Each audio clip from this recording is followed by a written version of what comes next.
Alors, on voit souvent le pétrole comme un secteur de rêve. Prestige, argent, statut social. Mais derrière cette vie, il y a un parcours, il y a des épreuves, il y a des visions, des relations qui se détériorent. Il y a une partie négative qu'on ne voit pas forcément.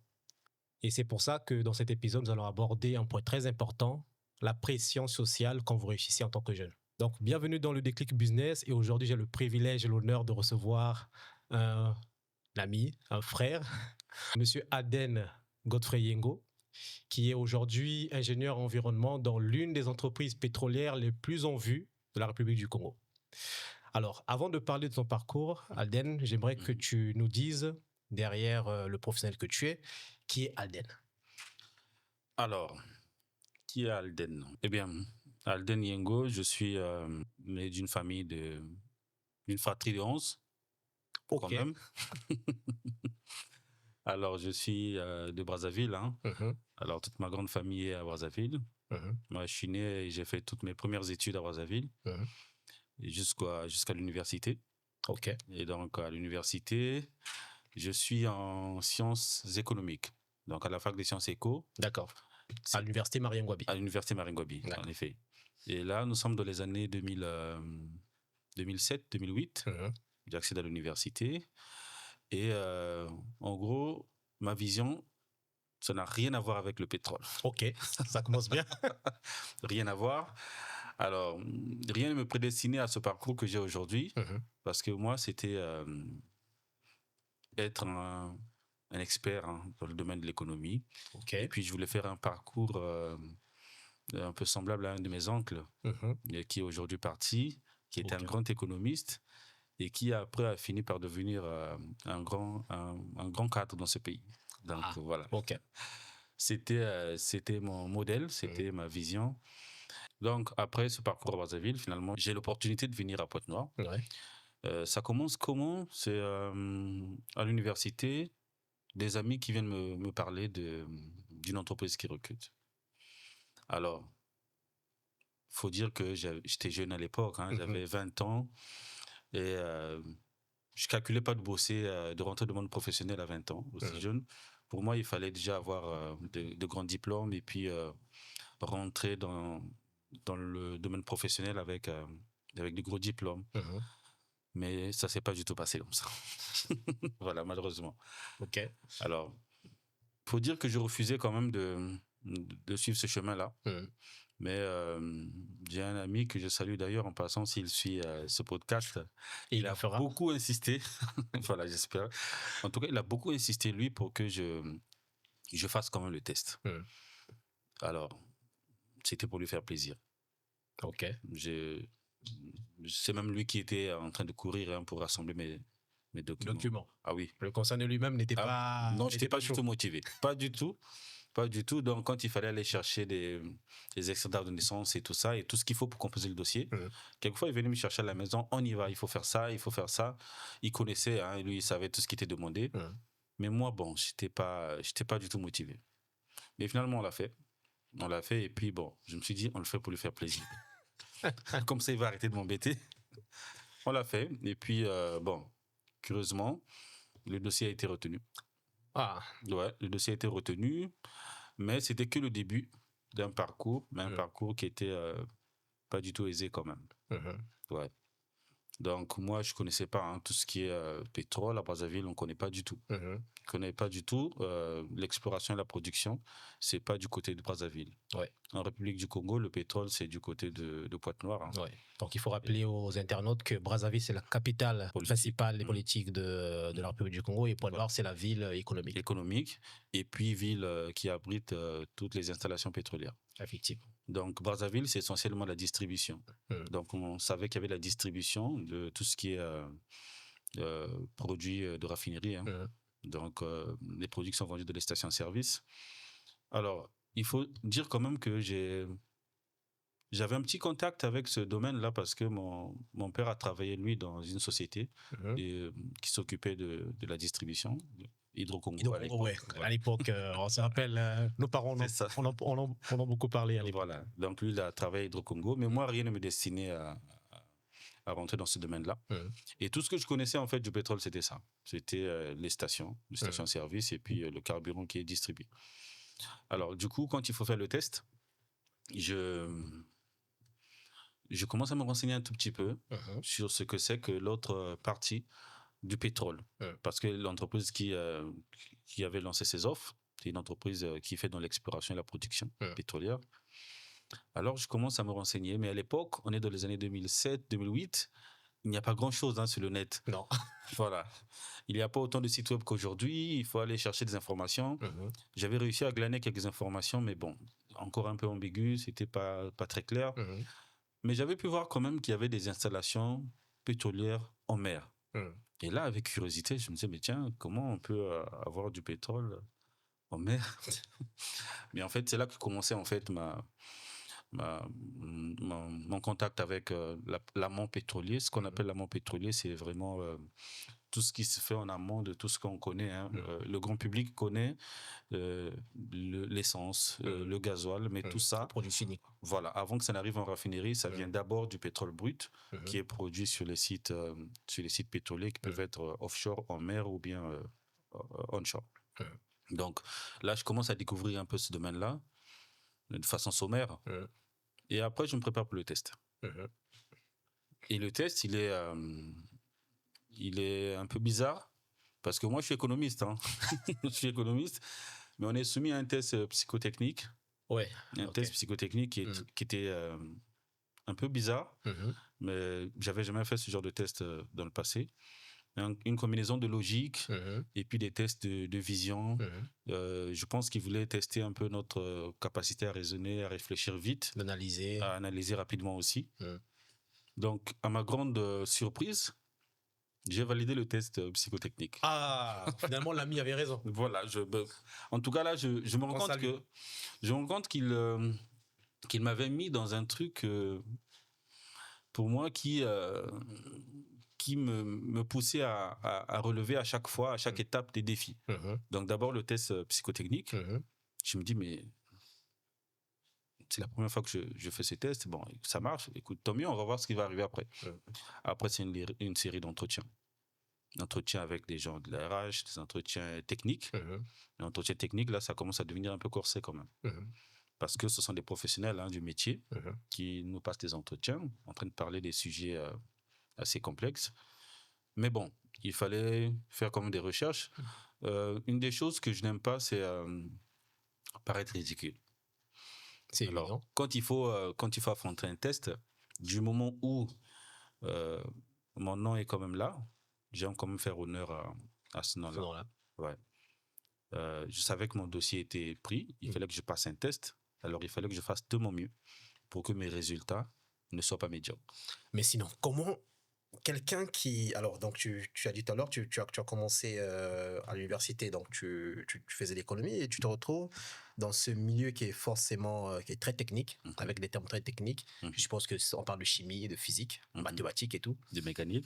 Comment quelqu'un qui, à la base, voulait être économiste a vécu ça? Est-ce que tu étais plutôt à l'aise en maths à l'école pour que tu te sentes à l'aise quand tu passais ces entretiens-là? Alors, il faut dire que dans mon parcours scolaire, j'ai quand même fait de mon mieux pour être assez souvent au tableau d'honneur. Ah, ok. Voilà. Donc, j'étais pas si mauvais que ça en sciences. Ok. J'étais assez brillant quand même en sciences. Et puis, ça m'a permis d'être à l'aise dans tout ce parcours-là. Parce qu'après les séries de tests, il est arrivé très vite une formation technique. Vous avez fait quoi, 2 ans? 2 ans, oui. 2 ans de formation technique. Et c'était assez lourd quand même. Parce que le rythme était très tendu. Et il y avait plusieurs exigences. Donc, il fallait atteindre minimum 12. 12 de moyenne. 11, 12 de moyenne sur 20, voilà. Alors, 11,99 recalé. Ouais, ça pardonnait pas. Ok. D'ailleurs, je me rappelle alors je me rappelle encore à cette époque-là quand tu revenais des fois des cours fatigué et tout ça. En tout cas, épuisé. Ouais. Bien épuisé parce que c'était du matin au soir. Bon, il faut dire que dans mon parcours d'avant, c'était pas aussi tendu. L'école, moi, j'étais très à l'aise à l'école parce que le rythme, il était assez light. Et même à l'université, à Sciences Éco, on avait 3 jours de cours dans la semaine. Mais là, dans ce nouveau monde, c'était tous les jours. qu'il fallait bosser. Quoi, 6 jours dans la semaine? 6 jours dans la semaine. 6 jours dans la semaine, quand même, c'était assez tendu. Mais bon, en tout cas, j'étais à l'aise parce que mon background d'élève doué en sciences m'avait beaucoup aidé quand même. Ouais, pendant la formation, je me suis... Et vous étiez combien en total? Alors, il faut dire, à la formation, nous étions 13. Disons 13 retenus. Mais 13 retenus, c'est plus tard que je me suis rendu compte, sur 2000 et quelques candidats. Waouh! Ouais. Sur tout l'étendue de la République. Ouais. 2000 et quelques candidats. Voilà, c'était quand même 2000 et quelques candidats. C'est avec du recul que je me suis rendu compte que, bon, c'est vrai qu'il fallait bosser pendant les tests, mais j'ai quand même eu beaucoup de chance aussi. Parce que 2000 et quelques candidats, on ne va pas dire qu'on était les plus brillants. Exactement. Là, c'est une combinaison des éléments qu'on ne maîtrise pas forcément nous. Mais bon, aux entretiens, on a sûrement exprimé des qualités qui ont fait qu'on soit sélectionné.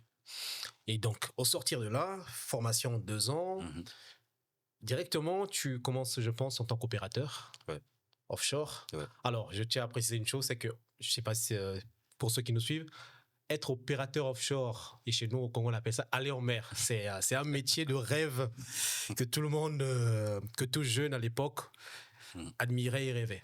Parce que non seulement le métier pétrolier, on va pas se le dire, on va se dire la vérité, c'est un métier qui paye bien. Ok, donc oui, tous les jeunes voulaient y aller. Il faut le dire. Et donc tu te retrouves dans la vingtaine, début vingtaine, opérateur avec un bon salaire. Alors comment tu le vis d'étudiant à salarié jusqu'à gagner un salaire plutôt confortable? Cette transition-là, comment tu l'as vécue? Alors, je vais aborder ce point sur le volet personnel. C'est un choc. Un choc, oui, il faut le dire, un choc financier. un très gros choc. Un très gros choc. Ouais. Parce que quand je quitte l'université, déjà, pour ceux qui savent, 2008, Hydro-Congo n'existait plus. Non. Donc, il faut dire que la situation sociale, sur le plan familial, c'était très dur à ce moment-là. Donc, mon père ne bossait plus. Et donc, on a passé des années très difficiles. Et donc, c'est quelques années plus tard que moi, je me retrouve dans une entreprise qui paye très bien quand même. Alors, j'ai 21 ans et je commence à très bien gagner ma vie quand même. Donc, je quitte la maison de mon père. Je suis un jeune célibataire dans la ville de Pointe-Noire avec suffisamment de revenus. Mais ça a été une belle expérience quand même. C'est vrai que c'est un choc financier parce que on se retrouve à gérer beaucoup d'argent tout d'un coup.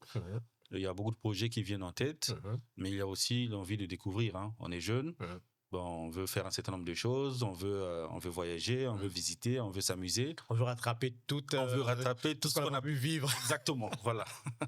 Il y a des choses qu'on n'a pas pu faire parce qu'on ne pouvait pas se le permettre, mais là, les moyens nous le permettaient maintenant. Donc, pour moi, je trouve que j'avais maintenant en fait le choix, la possibilité de choisir ce que je voulais, ce que je voulais manger, où je voulais partir, comment est-ce que je voulais m'amuser, et puis voilà. Donc, il faut dire que c'est à un moment, je me suis rendu compte que c'était une transformation que j'étais en train de vivre. J'étais en train de me transformer en fait en l'homme que j'allais devenir plus tard. Parce qu'il y avait 2 voies à suivre. Avec tout ce que je gagnais, j'étais seul à Pointe-Noire parce que toute la famille est à Brazzaville. Donc moi, je suis ici avec la possibilité d'aller à Brazzaville comme je voulais. Mais il y avait quelque part un sens de responsabilité qui me retenait, qui me disait OK, maintenant, tu peux t'offrir tout ce que tu veux. Mais en même temps, il y en a 10 autres, quoi. On est 11. Donc, il y en a 10 autres derrière qui ont aussi besoin de ton accompagnement. Voilà. C'est vrai que j'avais mes aînés. Moi, je suis pas le premier. En fait, je suis au milieu des 11. Donc, il y a 5 frères et sœurs avant moi et 5 après aussi.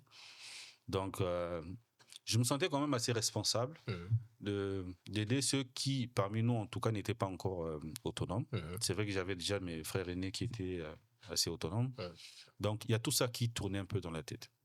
Et quand alors, j'imagine que quand tu commences à travailler, surtout pour nous Bantous, pour nous Africains, quand tu commences à travailler, tu as des conseils que les parents te donnent. Généralement, chez nous, on dit construire. C'est ça. Une fois que tu es prêt, tu quittes chez les parents. C'est ça. Toi, tu as quitté les parents plus tôt à cause de la formation. Et après ça, marie-toi, fais des enfants, etc., etc. Et pense à ta retraite.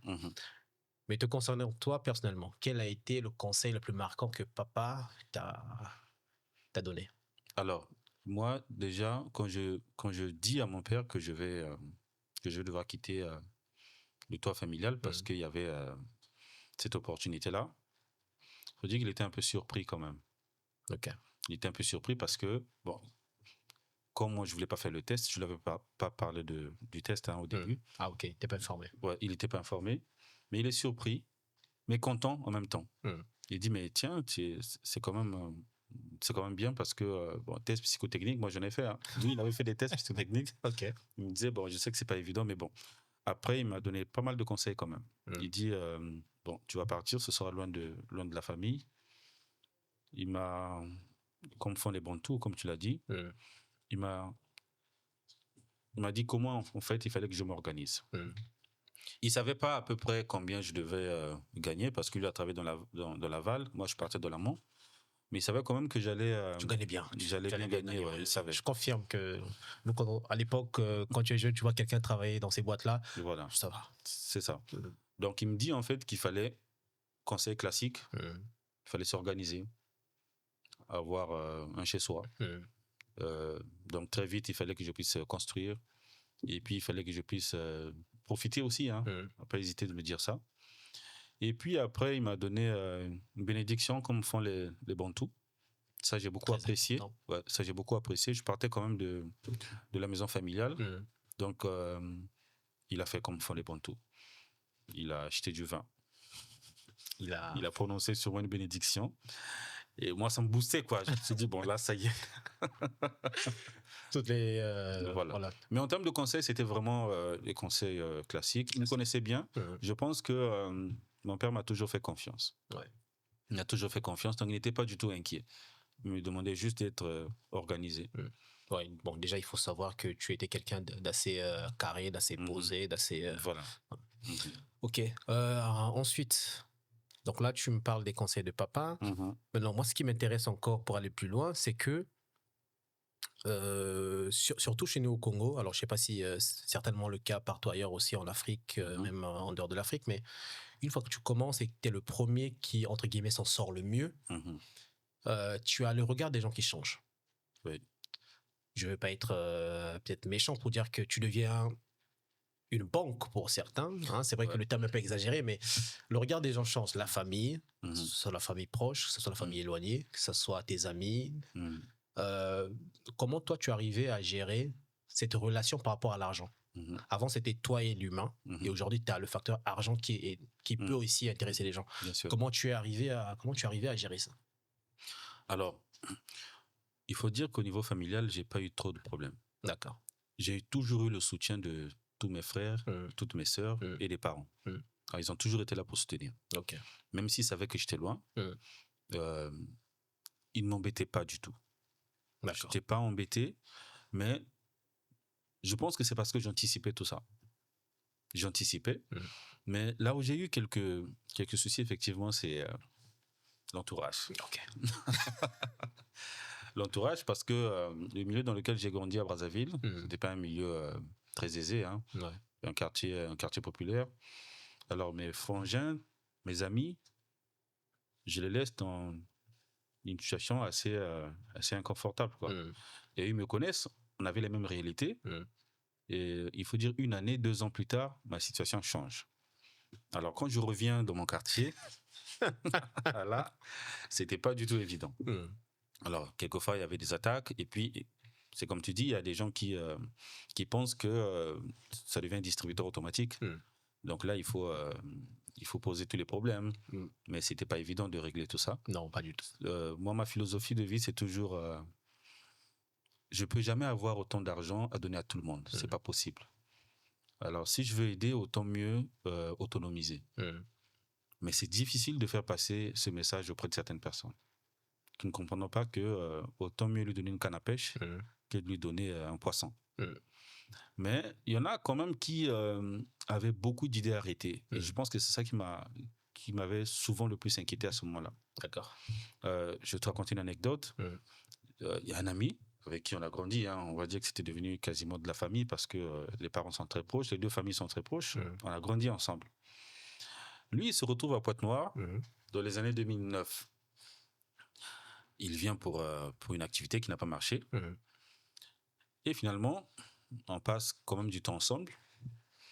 Et je ne savais pas qu'il m'observait. Ok. Lui, il venait chez moi, il voyait comment j'étais organisé.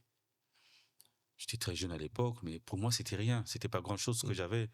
Bon, une maison qui était quand même assez bien rangée, un écran plat qui, à l'époque, était assez rare dans les maisons des gens. Et lui, il a vu tout ça. J'avais une voiture, petite voiture seulement de... Oui, Toyota Corolla. Toyota Corolla, voilà. Ouais. Et pour lui, c'était au-delà de ce qu'il pouvait imaginer. Et en fait, il a commencé à me suspecter. Lui, il ne pensait pas que je travaillais pour gagner de l'argent et m'offrir ça. Un jeune avec tout ça. Un jeune de mon âge avec tout ça, c'était pas net. C'était pas clair. Non, c'était trop flou. C'était pas possible que je puisse, en si peu de temps, avoir accumulé ces biens-là. Surtout quand tu as vu grandir, on t'a vu dans... Il m'a vu partir de Brazzaville.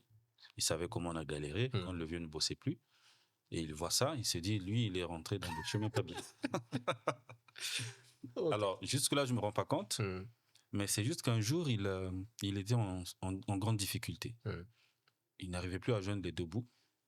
Et moi, c'est un ami, quoi. Je lui tends un billet de 5 000 francs. Mais je ne savais pas. C'est une année plus tard, je pense que je l'ai su parce qu'il me l'avait avoué quand même. Ok. Il avait pris les 5 000 francs. Il était parti les mettre dans la Bible. Elle est bonne.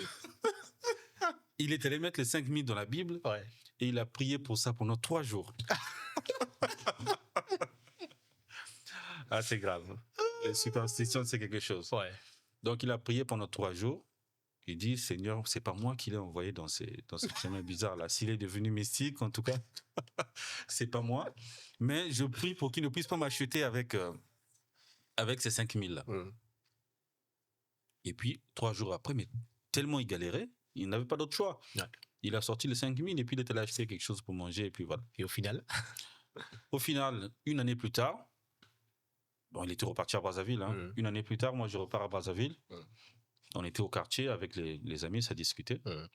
Et au fond, lui, dans notre conversation, il essayait de pousser la conversation vers le domaine mystique. Pour voir. C'était pour me tester. Vérifier. Voilà, c'était pour checker tout ce qu'il avait comme doute. Je lui ai dit, moi, je ne réalisais pas. Je discute, hein, rien de plus naturel. Et c'est là qu'il m'avoue, à la fin de notre conversation, il dit, en tout cas, si j'ai un truc à t'avouer, si je ne te le dis pas, c'est que je ne suis pas un frère. Quoi donc? Il dit, mais tu te rappelles, j'étais à Pointe-Noire il y a une année, tu m'avais donné 5 000. Je dis, mais c'est pas qu'une fois que je t'ai partagé, c'était arrivé plusieurs fois. Mais non, il y a une fois où j'étais vraiment très mal, tu m'avais donné 5 000. Mais, ok, mais c'est quoi le problème? Je t'ai donné 5 000, ça va quoi, tu es un frère. Il dit, mais en fait, ce que je veux t'avouer, c'est que tes 5 000, j'étais parti les mettre dans la Bible. Quoi? C'est quoi cette affaire? Il dit, oui, mais en fait, tu me pardonnes parce que à l'époque, je ne pouvais pas imaginer que tu gagnais de l'argent honnêtement, que tu avais trouvé un bon boulot. Pour moi, ce n'était pas logique qu'un jeune de ton âge puisse bosser et puis gagner suffisamment pour t'organiser en si peu de temps. Je lui dis, mais tu m'aurais en parlé, quoi. Il dit, oui, mais tu sais que ce genre de sujet, ce n'est pas évident d'aborder ça avec des gens, même quand on est proche. Donc, en tout cas, c'est ça. Je m'excuse parce que moi, j'étais pris pour quelqu'un qui était pas net. Ah, j'étais choqué. Oui, j'imagine. Alors, ce que je veux aussi préciser, c'est que tu es quelqu'un de très attachant. Tu es quelqu'un de très ouvert. Ça, c'est un témoignage personnel que j'ai toujours gardé. Tu as toujours eu le cœur sur la main. Alors, je ne sais pas si tu te rappelles, à l'époque, quand tu avais déjà commencé, je pense, je faisais mes formalités pour aller m'inscrire dans une université américaine et tout ça. Donc, il y avait le TOEFL que j'avais passé. Ce jour-là, je n'oublierai jamais. Et donc, dans mes histoires et tout, on s'est dit, tiens, tu m'as accompagné au Grand Marché, c'était dans un cybercafé pour faire, en fait, pour m'inscrire dans le TOEFL et tout ça. On arrive, sur le site, on met les noms et tout ça. À un moment donné, on arrive à la partie coordonnées de paiement. Je dis, bon, moi, je me disais dans la tête, quand je serai prêt, je repartirai. Je me dis, non, c'est bon, j'ai ma carte, tout ça, je paye. Je dis, ça faisait quoi dans les, je crois, dans les 100 et quelques dollars, hein. Peut-être dans les 130, 140 dollars. Mais en tout cas, ça fait dans les 80, 90 000 par là, francs CFA. Ah ouais. Je m'en souviens plus. En tout cas, j'arrive et tu payes. J'ai dit, non, mais je vais t'en rembourser. Non, c'est bon. Non, c'est bon. Et honnêtement, c'était la première fois qu'un ami ou un frère fasse ce geste-là sans arrière-pensée. Je me suis dit, mais qu'est-ce que lui prend de faire, en fait, d'être autant aussi généreux avec les gens, tu vois. Donc c'est quelque chose qui m'a toujours marqué. Et chaque fois que je te vois, je me rappelle toujours de ça. Et c'est quelque chose qui te caractérise, hein. Tu es toujours quelqu'un qui était toujours là pour les gens en cas de besoin. Tu étais toujours de bons conseils aussi. Et d'ailleurs, l'anecdote, pour ceux qui ne le savent pas, Adam et moi aujourd'hui, on évolue dans la même entreprise aussi. Donc j'ai la grâce de travailler dans la même entreprise que toi. Et je me rappelle le jour où cette boîte m'appelle, j'étais dans ton salon avec les petits frères et tout ça. On jouait aux jeux vidéo. Alors lorsque l'entreprise m'appelle, j'étais dans le salon, on jouait et puis donc déjà que c'était un numéro bizarre que je connaissais pas. 19h, ils avaient des numéros bizarres. 19h on m'appelle, j'ai dit mais je crois que c'était un service client. Il y avait Rama à l'époque. Non, mais il y a un téléphone qui sonne. Non, laisse. Concentré entre le jeu. Je sais pas si on joue à Naruto, un truc comme ça. Et après, donc le numéro insistait, je décroche et tout. Je crois que c'était le service client, justement. Et finalement, c'est une dame qui me dit non, madame, machin, tout ça. Je te regarde, j'ai dit, mais. Je dis, c'est une blague ou quoi? C'est un prank. À 19h, les gens sont à la maison, toi tu appelles. Donc, qu'est-ce qu'est le travail qui fait que tu restes à ces heures-là? Et finalement, c'était vrai. J'ai passé mon entretien comme toi aussi. J'ai commencé par un stage aussi et j'ai été embauché. Donc, voilà. Dans ma vie aussi, hormis ce geste que tu avais posé justement au Grand Marché de Pointe-Noire aussi, il y a ça aussi que je n'oublierai jamais. Parce que l'appel que j'ai reçu pour mon emploi actuel, c'était également chez toi en train de jouer aux jeux vidéo. Voilà, mais écoute, moi je. Tu vois, t'avais oublié. Hein. On calcule pas, Alex. Je considère que c'est. En tant qu'humain, on a beaucoup plus de valeur que ce qu'on possède. Un humain est bien plus important que tous les trésors du monde. Donc, c'est pas un calcul. Et moi, d'ailleurs, je suis reconnaissant que tu me fasses ce rappel-là, mais moi, c'est pas toujours évident qu'on se rende compte du bien qu'on fait, et l'importance que ça représente pour ces personnes. C'est ça. Surtout quand c'est pas calculé. Hein. Alors, je pense qu'il faut juste aller de l'avant. Il faut juste aller de l'avant. Et puis, moi, je suis croyant. Alors, je pense que les ressources qu'on a dans ce monde ne nous appartiennent pas. On vient les trouver, on essaie de les gérer pendant un moment, et après, on les laissera un jour. Donc, autant mieux en faire bon usage. Ouais. Bonne conclusion. Alors, donc, on a terminé tout ça. Maintenant, alors, là, ça te fait bientôt 20 ans, presque 20 ans que tu es dans cette boîte-là. Bientôt 20 ans, oui. Et tu as fait combien d'années d'offshore? Alors, j'ai travaillé sur les sites offshore pendant 13 ans d'affilée. 13 années. 13 longues années. D'accord. Alors, parle-nous de ça. Parce que honnêtement, c'est un métier qui nous fascinait. Quand même, avant qu'on commence à travailler ensemble. Pour les jeunes qui nous écoutent, ou pour ceux qui rêvent de travailler dans cette entreprise-là, on va passer l'entreprise, mais bon, je pense que ceux qui te connaissent reconnaîtront. Aller offshore, c'est quelque chose... Alors, ça arrive avec argent, liberté, parce que tu es nourri pendant la moitié de ta vie par ton employeur. Tu descends, tu as du temps libre, etc. Et toi, par rapport à ça, est-ce que tu as eu à regretter certaines contreparties? Je sais que la partie financière, c'est un point qui revient énormément. C'est important pour ceux qui s'engagent dans ce métier-là, en offshore. Mais toi, avec du recul, par rapport à l'expérience que tu as eue, comment est-ce que tu expliquerais ou tu me dirais avoir vécu cette période-là? Qu'est-ce que tu penses avoir manqué de précieux pendant cette période? Ok, alors, il faut dire qu'au début, j'étais très enthousiaste parce que je découvrais un nouveau monde. L'offshore, c'est un monde avec des réalités difficile à imaginer quand on n'y a pas été. Et c'est vrai, comme tu le dis, qu'il y a aussi le revers de la médaille. Ce monde-là nous fait manquer des opportunités. Ça nous fait rater des événements importants. Et ça nous laisse aussi quand même une sorte d'empreinte qui peut affecter notre vie au quotidien. Alors, ce que j'ai manqué, c'est la naissance de certains de mes enfants. Alors d'ailleurs, au début, quand j'étais célibataire, aucun problème. Ouais. Je m'organisais. À l'époque, c'était 2 semaines de rotation. Donc 2 semaines offshore et 2 semaines ici en récupération à Pointe-Noire. Là, sur cette phase, il n'y a aucun souci. Alors, quand finalement je décide de me marier, c'est plus la même vie. Ouais. Alors là, j'ai une compagne qui doit gérer pendant que je suis pas là. Exactement. C'est pas toujours évident. Et d'ailleurs, je tire le chapeau et j'ai toujours félicité mon épouse. Elle était très forte pour me soutenir pendant ce moment-là. Sans son soutien, je pense que ça aurait été encore un peu plus difficile. En tout cas, grâce à elle, on a réussi à faire beaucoup de choses parce qu'il fallait gérer tout le reste en mon absence. Et encore, certains enfants sont nés. Le premier, en tout cas, heureusement, j'étais à Pointe-Noire. Aujourd'hui, j'ai 5 magnifiques enfants. Combien de garçons? Ils sont 4 garçons. 4 garçons. Une seule fille pour l'instant. C'est déjà bien. Voilà. Donc, j'ai pu assister à quelques naissances, mais pas forcément les naissances de tous les enfants. Mon épouse a dû gérer seule, ce qui n'était pas évident. Et puis, on passe aussi à côté de certains événements, la perte des êtres chers. Quand on est 2 semaines loin, c'est pas évident parce qu'on sait que chez nous, généralement, les veillées, c'est 1 semaine pour organiser les obsèques. Donc, j'ai aussi raté à ce niveau-là. Des moments où j'aurais voulu être présent, mais non, c'était pas possible.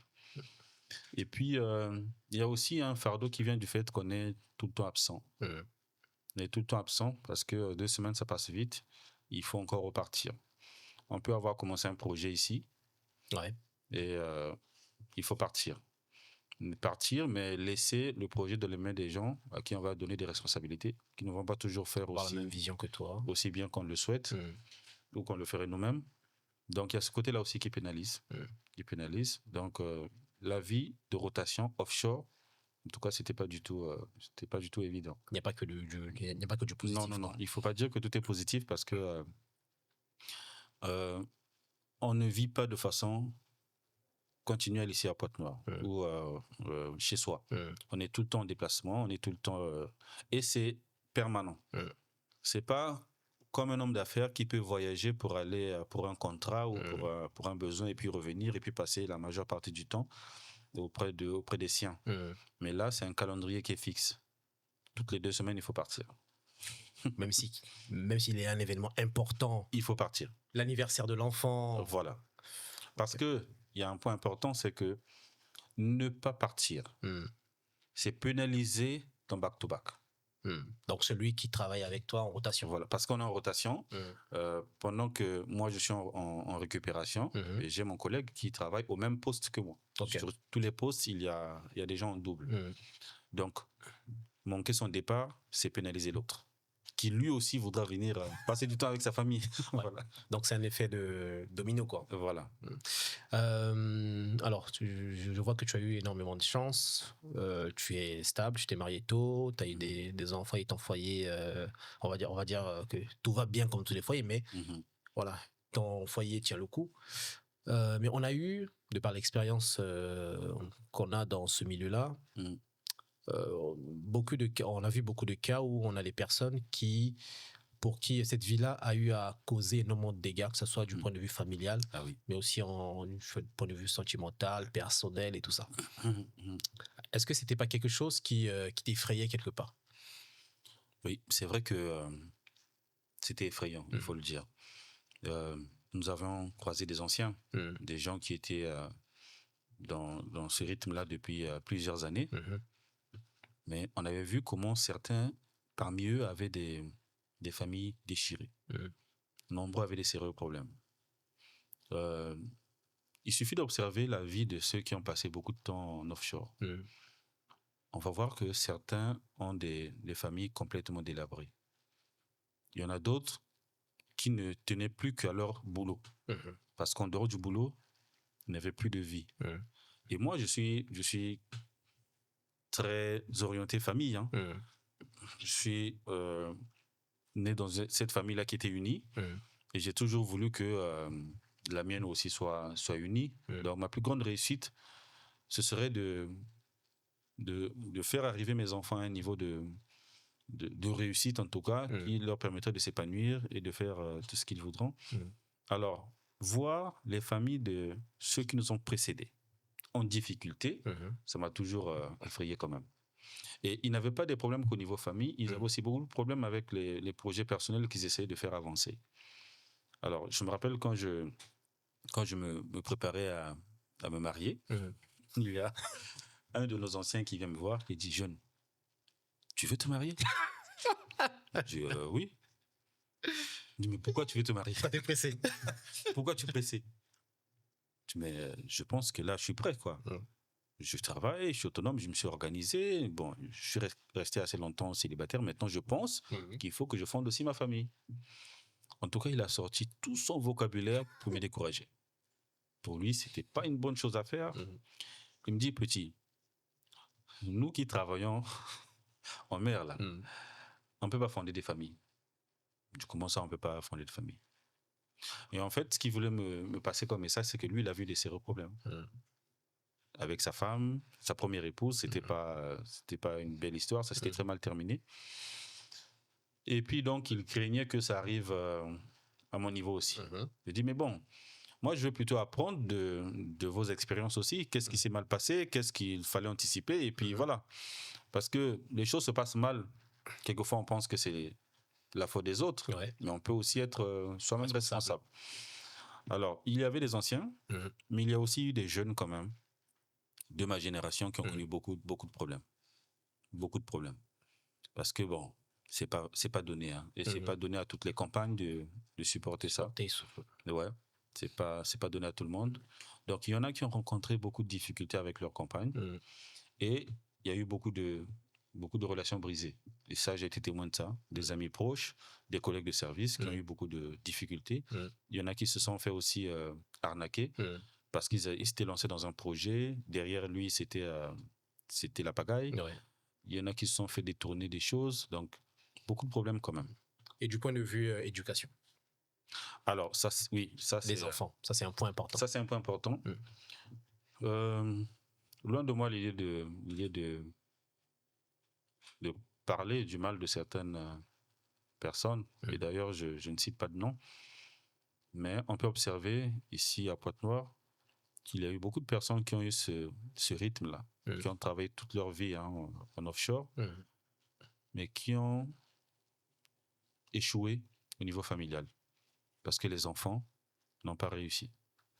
Et là, du coup, quand tu regardes tout ça, est-ce que tu te dis, est-ce que c'est de la faute du parent, donc du papa qui n'est pas là? Parce que en tant que Bantou, on a souvent l'habitude de dire que c'est le papa qui inculque, en fait, les valeurs. Voilà, qui inculque les valeurs, qui trace. Et puis la maman est censée être là, le pilier pour, au quotidien, mettre en pratique ou suivre les enfants. Et dans ces cas-là, si tu n'as pas, bon, ça c'est une analyse que je fais, si tu n'as pas une femme qui a de la poigne, bon, là pour l'instant les enfants sont petits, et quand ils grandissent, c'est que papa n'a pas ou n'a jamais été là, donc très rarement. L'influence que maman a sur les enfants s'estompe. Et après, c'est des enfants qui commencent à faire des choses dont les parents ignorent bien sûr. Voilà, les réalités. Quoi. Exactement. Alors, ça arrive dans la vie des personnes qui ne sont pas forcément rotationnelles, mais ça arrive beaucoup dans la vie des rotationnels. Parce que nous étions jeunes à l'époque. On connaissait les enfants de nos collègues, donc les vieux avec qui on travaillait. Alors, il y avait des enfants qui avaient des devises. Donc, papa va en mer, les enfants aussi vont en mer.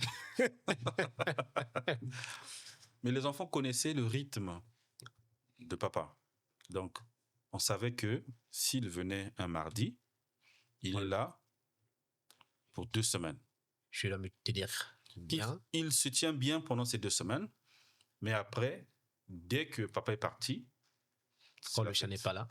Les souris dansent. Et oui, c'est ce qui se passait. Donc, c'est comme tu le dis, à l'adolescence, c'est pas toujours évident.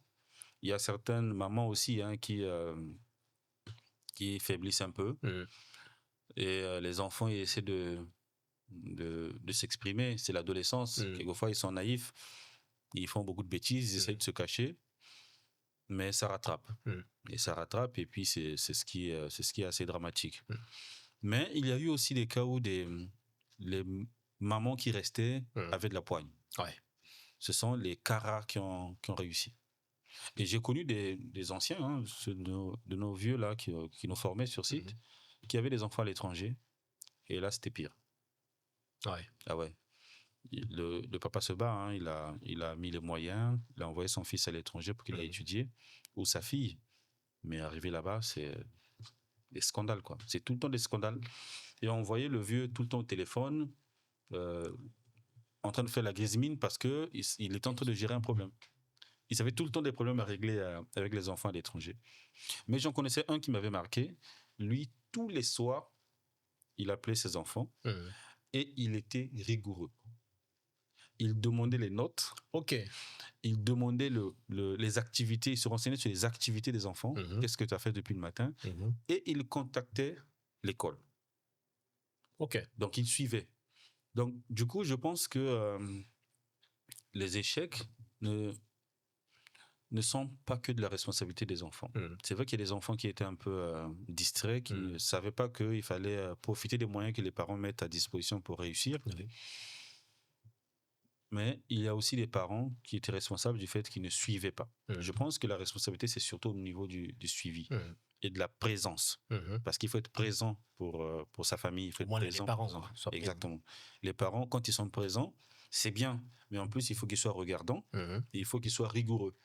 Le fait de ne pas être là n'exclut pas la rigueur. On peut être rigoureux en suivant au téléphone, en mettant des moyens pour suivre.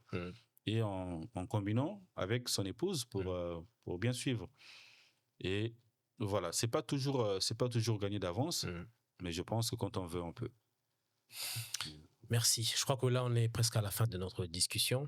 Alors, pour terminer, j'aimerais que Alors, donc aujourd'hui, tu n'es plus offshore, tu es maintenant onshore. Donc, tu as le plaisir de rentrer chaque soir chez toi, revoir les enfants et tout ça.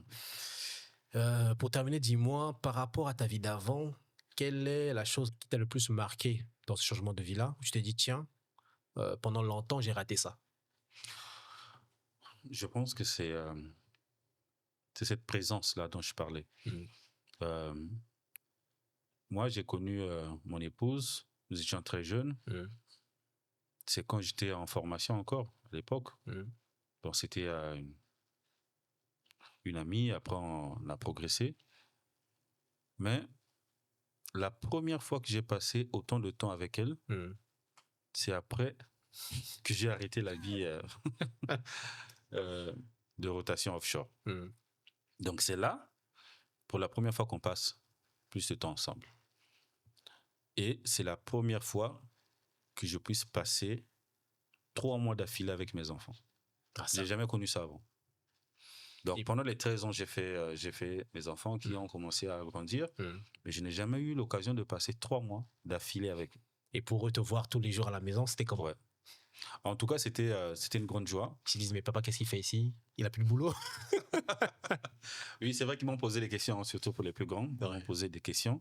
Mais, alors, moi, j'arrête l'offshore au lendemain de Covid. Ah, d'accord. Alors là, je vais te raconter un peu la réalité qu'on a vécue pendant Covid. Cette vie de rotation, c'était pas facile.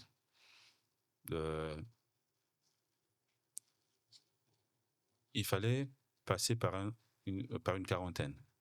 Les mesures barrières à l'époque, Covid. Donc, on passait 2 semaines dans un hôtel dans la ville, enfermé là pendant 2 semaines. Et après les 2 semaines, il fallait aller sur les sites offshore. Mais là, c'était plus 2 semaines.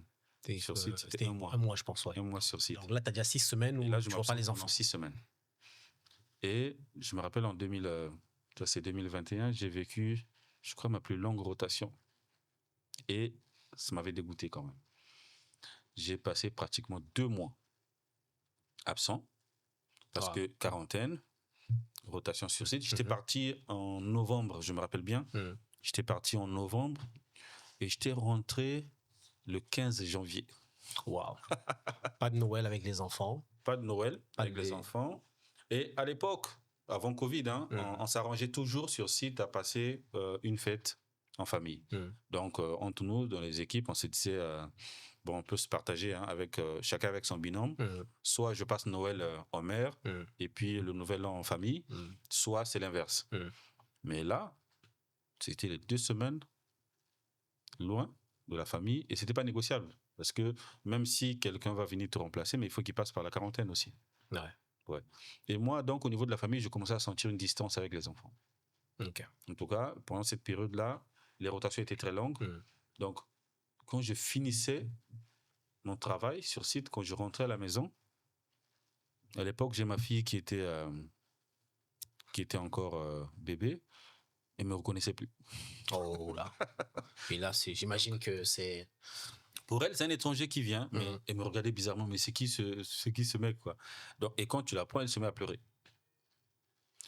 Et même chez les plus grands, je constatais une distance. Ouais, il y avait une distance qui était en train de s'installer. Donc, tu deviens un étranger pour les enfants. Ouais.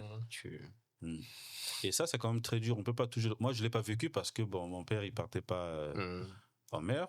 Mais les quelques fois qu'il partait en mission, on sentait quand même son absence, quoi. Et là, je me disais qu'il est en train, le boulot est en train de créer une distance avec les enfants. Et c'est à ce moment-là peut-être que je comprends les difficultés que certains de nos anciens ont rencontrées quand même. Parce que même ceux qui ont eu des familles qui ont connu beaucoup de difficultés, il fallait bien qu'ils travaillent. Pas le choix. Et leur poste, c'était il fallait aller en mer. Et ça a créé sûrement une distance avec les enfants. Et partant de cette distance, s'en est suivi tout ce que j'ai décrit. Les enfants qui après se rebellent. Et puis, la maman qui ne suit pas aussi. Et moi, je voyais ça venir. Et je me disais, il faut que je trouve une solution là. Et alors, quand j'ai eu l'opportunité maintenant d'arrêter ces rotations-là et d'être stable à Pointe-Noire, je me suis dit, bon, ça y est. Ça y est, il faut que j'en profite. C'est une opportunité que j'ai, il ne faut pas que ça passe à côté. Parce qu'il y a la famille, moi je suis très orienté famille, mais il n'y a pas que ça. Il y a plein de projets personnels aussi. Exactement. Que j'essaie de faire avancer. Et pour ça, il faut que je sois présent. J'ai vécu beaucoup de situations difficiles dans mes projets personnels. Ah oui, j'en ai rencontré aussi pas mal. Les soucis avec des gens. On s'associe pour monter un projet. Maintenant, il y en a qui se disent, lui, il est déjà bien, quoi. D'autant plus qu'ils connaissent ton programme. Donc, quand tu es pas là, ils savent, ils planifient déjà, ils disent, bon, tu ne seras pas là à telle période, je peux m'organiser. Je vais m'organiser. Et il y en a qui arrivaient à dire, lui, il est déjà bien, il travaille dans une grande boîte, il s'en sort, mais pourquoi nous, on va travailler pour lui? Non, mais c'est pas question de travailler pour moi, c'est question de réussir dans ce qu'on veut faire. Et là, j'avais des cas où, quand tu n'es pas là, c'est la fête. Et moi, comme je tenais à progresser et à atteindre mes objectifs, il fallait bien que je trouve une solution. Donc, il y a le volet familial, certes, mais il y a aussi le volet personnel où on veut réaliser des projets qui peuvent être impactés du fait qu'on est tout le temps absent et que certaines personnes, quelquefois malveillantes, connaissent le rythme de travail et profitent de rentrer dans des malversations ou des mauvaises pratiques. Écoute, je pense que ton parcours est très inspirant, surtout ta décision qui est de revenir sur Terre en onshore, parce que tu as décrit tout à l'heure ce qui t'a marqué, ce qui t'a attristé. Et ça, malheureusement, nombreux n'ont pas ce courage de prendre cette décision-là, parce qu'ils voient l'avantage financier, justement. Parce que pour ceux qui ne le savent pas, quand tu vas en mer, tu as énormément de primes qui est important, qui constitue ton revenu. Et donc, redescendre, c'est perdre cette partie de revenu-là.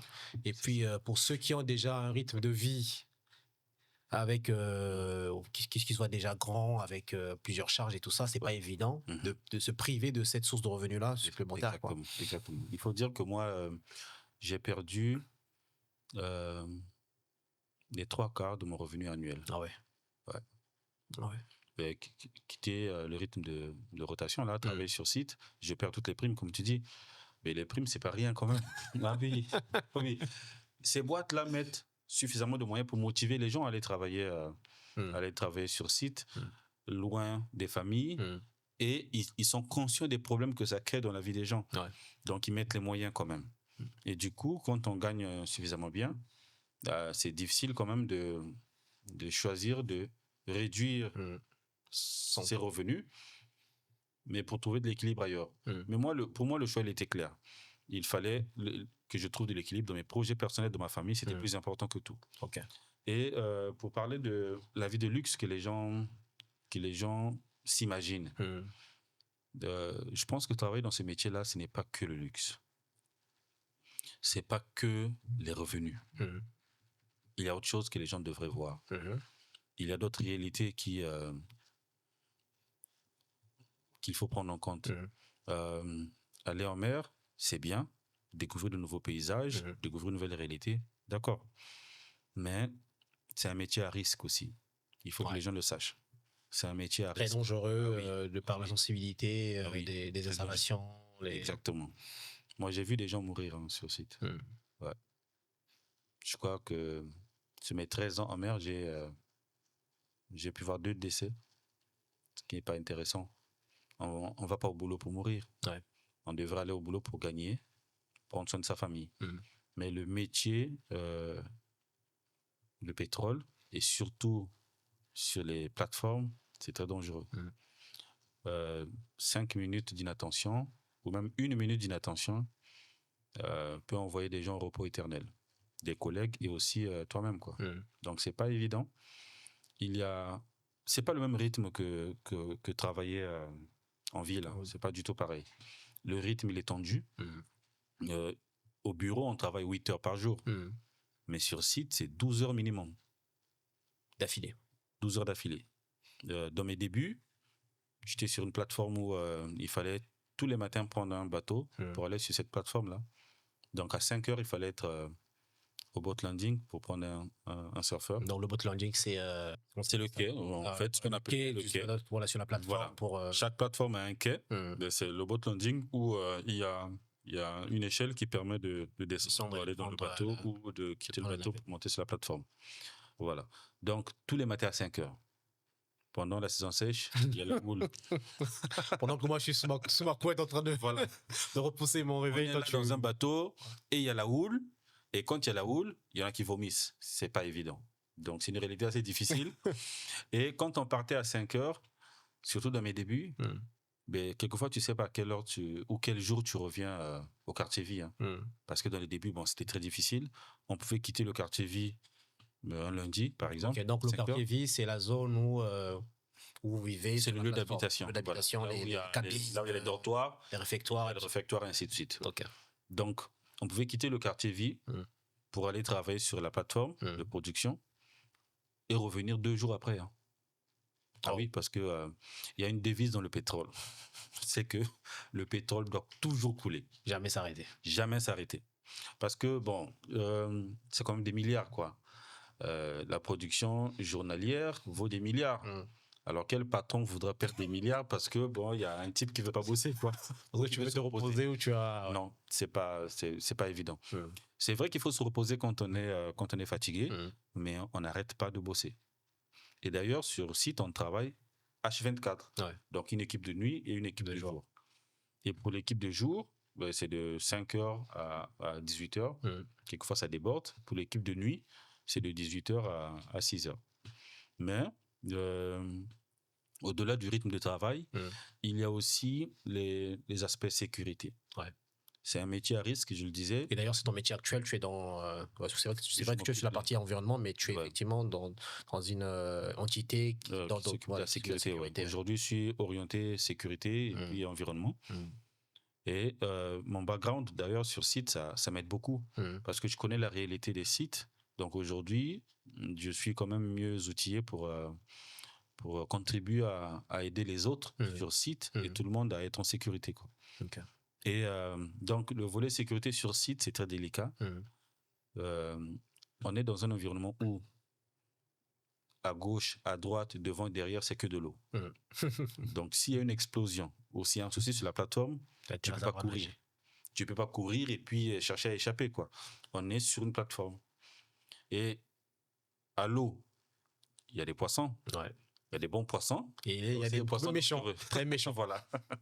Les requins, donc, tout ça. si quelqu'un tombe à l'eau pendant qu'il est blessé, je pense que les requins feront la fête. Donc, tout ça, il faut vivre avec. Il faut aussi vivre avec le fait que les équipements qui fonctionnent sur site, c'est des très gros équipements et quelquefois avec des très fortes pressions. Donc, on a bossé sur des sites où il y avait du gaz pressurisé à près de 400 bars de pression. 400 bars. Alors, pour que les gens s'imaginent, une cartouche d'un pistolet, un PA, c'est 7 bars. Alors là, si ça explose un jour, c'est... Voilà. Même si ça n'explose pas, mais s'il y a un boulon qui saute, ça peut tuer des gens. Facilement. Et voilà.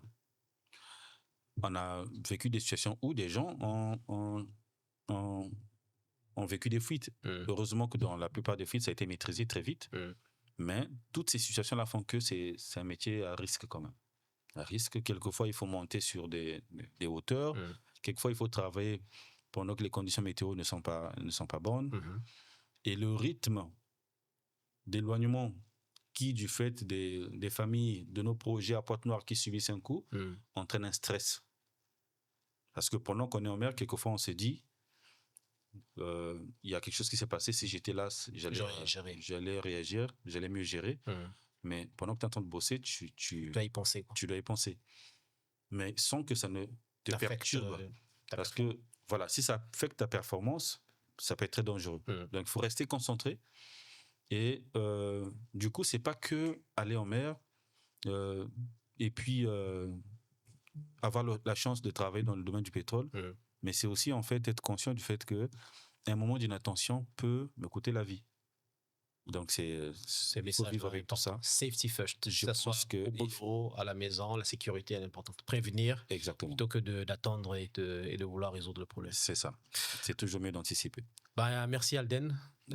C'est moi qui te remercie. Je pense que c'est moi qui suis plus heureux d'avoir l'occasion de partager quelques petites expériences. J'ai pas toujours eu ce type d'occasion de dire ce que moi je pense de cette réalité-là. Donc voilà, merci Alex. Écoute, c'est très gentil et nous te remercions effectivement d'être passé et puis on espère te revoir bientôt pour d'autres occasions. S'il y a d'autres sujets, on ne manquera pas de... Ce sera avec plaisir. Ok. Merci à tous. Et donc, c'était un énième épisode de notre podcast, Le Déclic Business. J'espère que vous avez aimé, que vous avez apprécié. N'hésitez pas à partager autour de vous si vous avez aimé l'épisode. Et on se dit à très bientôt. Au revoir. Ciao.